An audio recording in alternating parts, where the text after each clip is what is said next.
በአንደኛ ዮሐንስ ምዕራፍ 5 ቁጥር 16 ላይ ሞት የሚገባው እና ሞት የማይገባው ኃጢአት ይላልና አስረዱ ይብራራልኝ።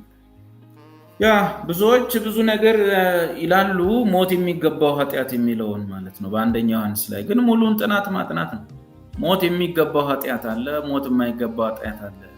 ምናልባት በመጽሐፍ ቅዱስ ውስጥ ሁሉም ሰው በክርስትና ሕይወቱ በስጋ ሕይወቱ ድካም አለበት፣ ሊደክም ይችላል እና እርስ በርሳችን እንጸልያለን።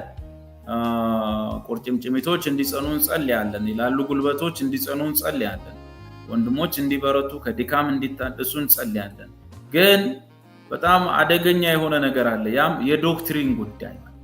አንደኛ ዮሐንስ ላይ ያለው አደገኛ ዶክትሪን ነው። ኖስቲሲዝም የሚባለው ትልቅ ኃጢአት ነው ማለት እግዚአብሔር በስጋ አልመጣም የሚል ትምህርት፣ እንደኛ አይነት ፍጹም ሰው አልሆነም ሰው መሰለ እንጂ የሚል ትምህርት፣ በዚህ ዘመን የአውጣኬ ትምህርት።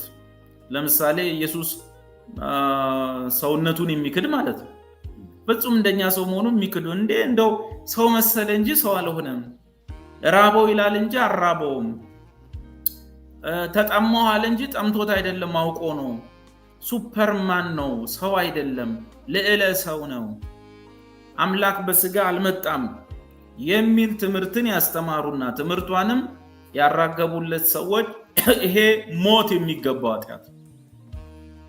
ስለዚህ ክርስቶስ በስጋ እንደመጣ የሚክደው አምላክ ፍጹም ሰው እንደሆነ ይልቁንስ ልዕለ ሰው ሱፐርማን እንደው ሰው መስሎ መጣ እንጂ ሰው አልሆነም የሚለው ትምህርት ላይ የሚረባረቡት የሚያስተምሩትም የተማማሩትም ሰዎች ለነዚህ አንጸልይላቸውም፣ ስርየት የሌለው ኃጢአት